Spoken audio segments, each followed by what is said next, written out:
بە یادی قوربانییانی دیفاعی قاره مانانە لە یەکەمین دەسەڵاتی کرێکاری جیهان. شەممە 29 مانگی مەی ساڵوەگەڕی سەرکوتی خوێناوی یەکەمین دەوڵەتی کرێکاری جیهانە لەلایەن بورژوازی فەڕەنسا و هێزە کۆنەپەرستەکانی گشت ئوروپا. خۆراگری کۆمۆنارەکان لە بەرامبەر هێرشی هاوبەشی ئەرتەشی بورژوازی فەڕەنسا و دەوڵەتی پرۆس لە ڕۆژی 22 مانگی مەی ساڵی 1970 زاینیەوە دەستی پێکردو بۆ ماوەی یەک هەفتە درێژەی بوو. بەرەیەکی ئەم شەڕە نابەرابەرە ئەرتەشی پڕچەکی پرۆس و هێزەکانی تازە ڕێکخراوی بورژوازی فەڕەنسا بوون کە لەلایەن گشت بورژوازیەوە پشتیوانیان لێ دەکرا. بەرەکەی دیکەش کرێکارانی چەکداری ناو گاردی ملی بوون کە ئەگەرچی کەمترین کەرەستەی جەنگیان لە ئیختیاردا بوو بەڵام خاوەن ورەی خۆڕاگری گیانفیدایانە بوون بۆ دیفاع لە دەستکەوتە ئینسانیەکانیان. سپای کرێکاران بۆ ماوەی یەک هەفتە لە شاری پاریس دیفاعی کرد و پاشتانی پتل لە 17,000 قوربانی دوایین مقاومەتەکانی لە تەپکی ناسراو بە قوربانیان لە ناوەندی پاریس تێکشکێنرا. بورژوازی فەڕەنسا بە نیشانەی ئەم سەرکەوتنە لە شوێنی دوایین سەنگەرەکانی مقاومەتی داکۆکیکارانی کۆمۆن کلیسایەکی گەورەی کردەوە. لەسەر دەرگای ئەم کلیسایە نووسراوە ئەم شوێنە بە نیشانەی سەرکەوتنی دین بەسەر کفردا کراوەتەوە تا تاوانەکانی کۆمۆنی پاریس ببەخشرێ. بەڵام بورژوازی فەڕەنسا لە هەمان حاڵدا بەو کارەی یادگاری مقاومەتی کۆمۆنارەکانی لەسەر تەپکی قوربانیان بۆ هەمیشە هێشتەوە. ڕۆژی شەممە هەر بەم بۆنەیەوە لە 150یەمین ساڵوەگەڕی ئەم ڕووداوەدا دەیان هەزار کەس لە شاری پاریس لە مەیدانی کۆماری ئەم شارە کۆبوونەوە و لە خۆپشاندانێکی شکۆداردا لەو مەیدانەوە تا گۆڕستانی پێرلاشێز واتە شوێنێک کە کرێکارانی شۆڕشگێر لەوێ دەستە ئێعدام کران وێڕای وتنی سرود و دروشمی بژی کۆمۆن ڕێپێوانیان ئەنجامدا. کرێکارانی پاریس بەرەبەیانی ڕۆژی 18 مارس وێڕای ڕاونانی ئەرتەشی شکست خواردووی بورژوازی فەڕەنسا بەڕێوەبەری کاروباریان بەدەستەوە گرت و یەکەمین دەسەڵاتی کرێکاری جیهانیان پایەڕێژی کرد. ئەوان هەروەها با پێکهێنانی گاردی ملی پێشڕەوی سپای هێرشبەریان لە پشت دەروازەکانی پاریس ڕاگرت. پاش پێکهاتنی کۆمۆنی پاریس کۆمۆنی زۆرێک لە شارەکانی لێۆن، مارسێ، ساند ئێتین، تولوز، پێرپینیان و کروز و گرۆنۆبێل پێک هاتن. کۆمۆنی پاریس دەوڵەتێکی دموکراتیک بە ڕێبەری کرێکارانی فەڕەنسا بوو کە لە 18 مارس تا 28 مانگی مەی ساڵی 1970 بۆ ماوەی 72 ڕۆژ بەسەر شاری پاریس و بەشێکی بەرین لە فەڕەنسا حکوومەتی کرد. کۆمۆنی پاریس بەڵام ڕووداوێکی لە ناکاو نەبوو. ئەم گۆڕانکاریە ڕیشەی لە قۆناغی شۆڕشگێڕانەی ساڵەکانی 1948 تا 1951 کە خەباتی بەرینی کرێکاران هەموو وڵاتەکانی ڕۆژ ئاوای داگرت بوو و هەروەها ڕیشەی لە خەباتی کرێکارانی فەڕەنسا لە نێوان ساڵەکانی 1957 تا 1969 دا بوو. شکستی ئەرتەشی بورژوازی فەڕەنسا لە شەڕ لەگەڵ لەشکری پرۆس کە تا دەروازەکانی پاریس پێشەوی کردبوو هاوشێوەی چەخماخەیەک بوو کە ئاگری تووڕەیی کرێکاران و خەڵکی پاریسی هەڵگیرساند.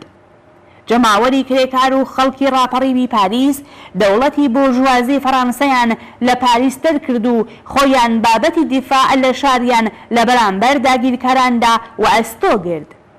دەوڵەتی هەڵاتوو کە تا دوێنێ لەگەڵ دەوڵەتی پرۆس خەریکی شەڕ بوو بە هاوکاری ئەرتەشی پرۆس پیلانگێڕی هاوبەشی خۆیان دژ بە کرێکارانی ڕاپەڕی و دەست پێ کرد. لە هەنگاوی یەکەمدا پرۆسیەکان 60,000 دیلی شەڕی فەڕەنسەیان ئازاد کرد و تەحویلی دەوڵەتی هەڵاتوویان داوە و لە دووبارە نۆژنکردنەوەی ئەرتەشی شکست خوارد و یارمەتیاندا.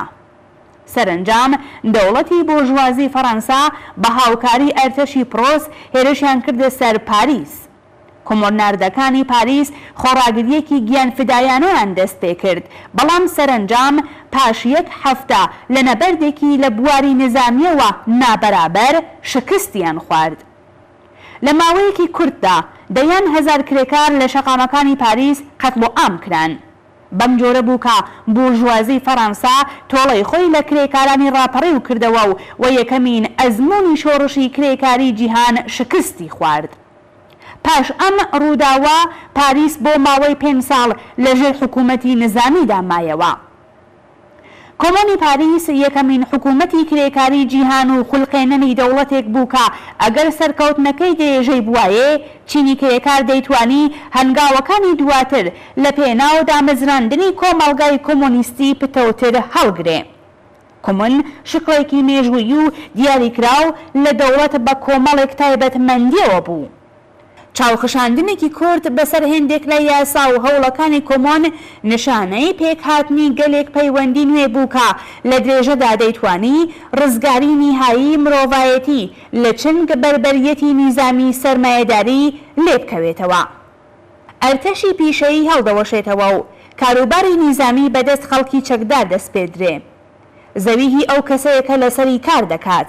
ئامرازەکان هی کرێکاران و کارمافی سروشتی هەمووانە.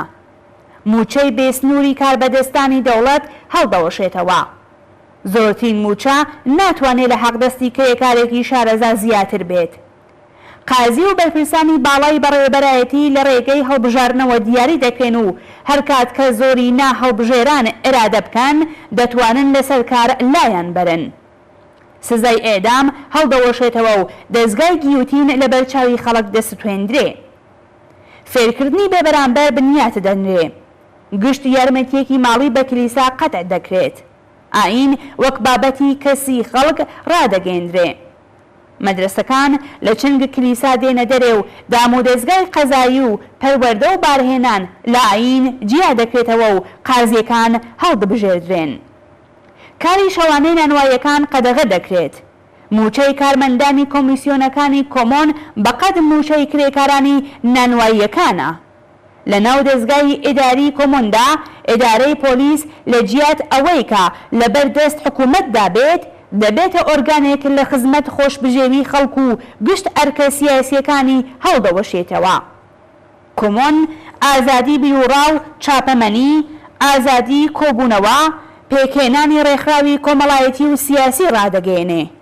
کۆمۆن ئەو دامەزراوانەی کە خاوەنەکانیان لە پاریس ڕایان کردووە بەدەست ئەنجومەنە کرێکاریەکان کە لە کارخانەکاندا پێکهاتوون دەستپێریە.